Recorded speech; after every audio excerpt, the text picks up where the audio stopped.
नमस्कार दोस्तों, ये जो वृक्ष आप इस वीडियो में देख रहे हैं, ये कई सालों से हम इसको देखते आए हैं, लेकिन हमें इस प्रश्न का जवाब मिला ही नहीं कि इस वृक्ष का क्या है।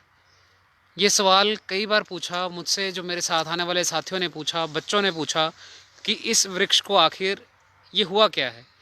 ये इसका जो तना है एक तरह से फट गया है और इसके जो बाहर की तरफ जैसे फोड़ा हो जाता है हमारी त्वचा के ऊपर, वैसे स्ट्रक्चर्स बन गए हैं। तो आप देख सकते हैं ये पूरा का पूरा वृक्ष ऊपर तक बिल्कुल इसी हालत में है। क्या ये नेचुरल है, प्राकृतिक तौर पर है, किसी गलती से ऐसा हो गया है, किसी इन्फेक्शन से ऐसा हो गया है, बिल्कुल भी हमें कोई अंदाज़ा नहीं। हमने बहुत बार इसको स्टडी करने की कोशिश की, बहुत बार लोगों से पूछा। आज खुशी की बात यह है कि ये सवाल का जवाब लेकर हमारे साथ हमारे सामने आए हैं पुनीत अरोड़ा जी। सर, कैसे हैं आप? मैं ठीक हूँ जी। आपके आज यहाँ आने से हम बहुत खुश हैं। हाँ जी, और हाँ ये सवाल का जवाब जो कई सालों से हमें इस प्रश्न बन के घूम रहा है, हमें इस सवाल का जवाब दें। हाँ जी। देखिए, आज का ज़माना क्या है, कोरोना वायरस का ज़माना है। जी ठीक है। और जेनेटिकली मॉडिफाइड ऑर्गेनिजम्स का या जेनेटिकली मॉडिफाइड क्रॉप्स खाने का ज़माना है। जी तो इंसान अब जी जेनेटिकली मॉडिफाई कर रहा है। जी तो कुदरत कैसे जेनेटिकली मॉडिफाई करती है, प्लांट को चेंज कर देता है, उसका जेनेटिकली मॉडिफाई करके, और उसका जीन एक्सप्रेशन चेंज करता है। ये उसका एग्जाम्पल है। इसमें क्या हुआ है कि प्लांट सेल जो होता है, जी जैसे ये वायरस है, वायरस प्लांट सेल के अंदर घुस के उसका डीएनए चेंज कर देता है। जी मैं एक बार जो अभी जुड़े हैं, एक बार दोबारा उनको दिखा दूं कि ये देखिए, ये वृक्ष है जिसके ऊपर ये एक स्ट्रक्चर जो है, इसका पूरा तना फटने की कगार पे है और बहुत सारी बाहर की और बल्जिंग स्ट्रक्चर्स बन गई हैं, जिसका जवाब हमें पुनीत जी दे रहे हैं कि सेल के अंदर घुस के वायरस मॉडिफाई कर देता है उसके हाँ, स्ट्रक्चर। तो वो क्या करता है कि वायरस प्लांट सेल के अंदर उसका डीएनए को मॉडिफाई करता है। उसको मारता नहीं है, कुछ नहीं करता, उसको मॉडिफाई करता है और अपने रूप, उसको जिस तरह उसको खाना चाहिए या जिस तरह भी उसको अपना न्यूट्रिशन चाहिए, वो उसको प्लांट सेल को बाध्य कर देता है, उसके प्रोग्रामिंग कर देता है, उसके डीएनए में लिख देता है, भाई मेरे को रोज़ खाना देना तुम्हें। ओके। तो ये जी नेचुरल जीएमओ है। जी genetically modified object. Genetically modified plant है ये। जी जी जी जी जी तो ये इसका जो अपना रूप था, सब रूप का है, और अब ये उस वायरस के रहमो करम पर है, जो इसके अंदर घुस के इसकी स्ट्रक्चर को मॉडिफाई कर रहा है। ये अब ट्री की ही स्ट्रक्चर है, लेकिन जैसी होनी चाहिए वैसी नहीं है। तो ये एक वायरल डिजीज़ की वजह से है। पुनीत जी, इसका कोई हल है?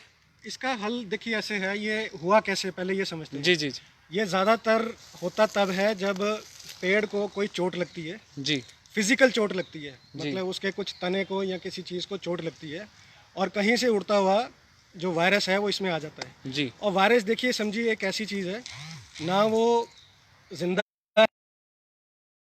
ठीक है, और उसके अंदर एक कोई मशीनरी नहीं है। बैक्टीरिया की मशीनरी होती है, पूरा सिस्टम होता है उसके अंदर। तो बैक्टीरिया का सिर फोड़ दो, लात तोड़ दो, कुछ तोड़ दो तो वो मर जाएगा, है ना। उसका पेट फाड़ दो, जैसे किसी तरह भी उसको मार सकते हो, उसका कोई भी सिस्टम में। कोई कर दो तो जी वो जी बैक्टीरिया मर जाता है।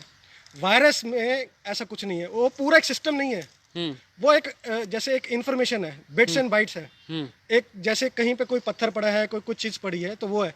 लेकिन जब उसको कोई अच्छा इन्वायरमेंट मिलता है, कोई होस्ट मिलता है, कुछ ऐसा एम्बियंस, कुछ ऐसा इन्वायरमेंट मिलता है, तभी वो जी पड़ता है, तभी उसमें कुछ ताकत आ जाती है, कुछ उसमें आ जाता है। और कई वायरसेस में डीएनए होता है, कईयों में डीएनए भी नहीं होता। स्कला, मतलब वायरसेस एक ऐसी चीज़ है, इसीलिए जो प्लांट्स को जब वायरस डिजीज़ लगती है, तो मैं ज़्यादातर उनको कहता हूँ इसका इलाज नहीं है। इसको बचाने के लिए आप पत्ते को घेर दो, काट के घेर दो, या प्लांट के हिस्से को उठा के घेर दो। तो इसीलिए वायरसेस का जो इलाज है वो डिफ़िकल्ट है। ये म्यूटेट करती हैं, चेंज करती जाती हैं, खुद को जेनेटिकली मॉडिफाई करती जाती हैं।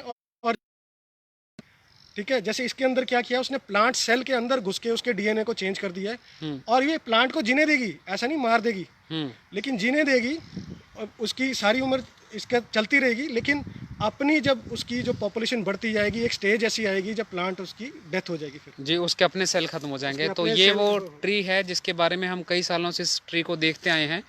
और इस वृक्ष के ऊपर आप देख सकते हैं कि पूरा तना फटने की कगार पे है। जगह जगह से बाहर लटक रही हैं, इसकी जो शेप है वो गोल होके बाहर निकल रही हैं। और इसकी जो आज हमें जवाब मिला है कि ये वायरल डिजीज़ की वजह से होता है, और इसमें इसकी प्लांट की स्ट्रक्चर के सेल जो है सेल स्ट्रक्चर को वायरस ने मॉडिफाई कर दिया है, और इसका इलाज नहीं है। ये प्लांट जब तक जिएगा अब इस वायरस के साथ ही जिएगा।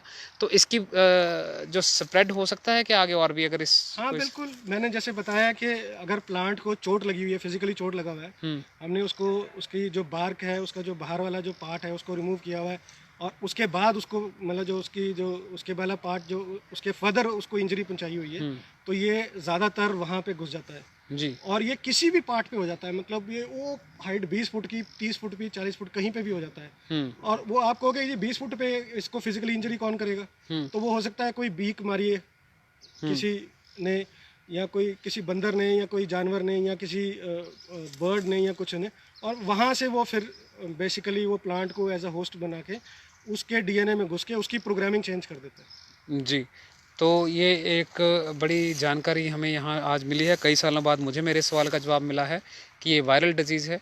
दूसरा ये कि कोई इंजरी जब हो जाती है तो ट्रीज़ उतने ही प्रोन होते हैं जितने कि बाकी लिविंग बींग्स।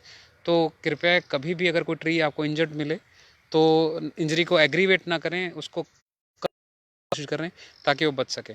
धन्यवाद पुनीत जी, हमसे बातचीत करने के लिए। Thank you ji, thank you.